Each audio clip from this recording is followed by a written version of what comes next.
Metal presence কৃষি সংবাদ সুজলা সুফলা।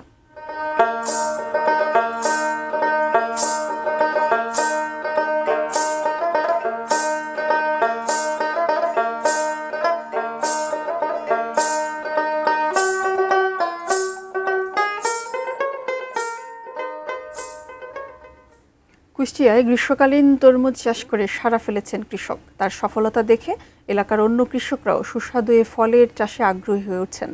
আর গ্রীষ্মকালীন তরমুজ চাষ জেলাব্যাপী ছড়িয়ে দিতে নানামুখী উদ্যোগ নিয়েছে কৃষি বিভাগ। কুষ্টিয়া প্রতিনিধি শরীফুল ইসলামের পাঠানো তথ্য ছবিতে ডেস্ক রিপোর্ট।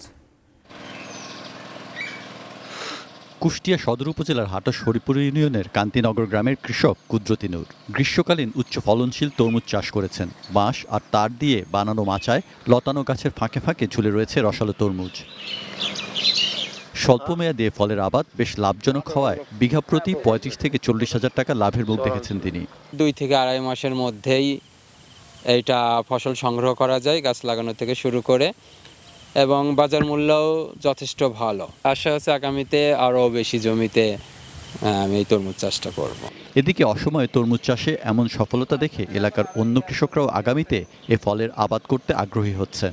এই তরমুজের আবাদ যদি আমরা সহযোগিতা পাই সরকার থেকে, তাহলে আমাদের খুব লাভবান হব। এই এলাকায় সবাই মিলে আবাদ করতে পারলে আমরা জিনিসটা মনে করেন মার্কেটে ছড়াই দিতে পারবো। আমি কিছু জায়গা জমি আবাদ করি, আশা করছি সামনেবার আমিও কিছু আবাদ করবো এই তরমুজ। গ্রীষ্মকালীন তরমুজ চাষ বাড়াতে কৃষকদের প্রণোদনা, প্রশিক্ষণ সহ নানামুখী উদ্যোগ গ্রহণ করা হয়েছে বলে জানিয়েছে কৃষি বিভাগ।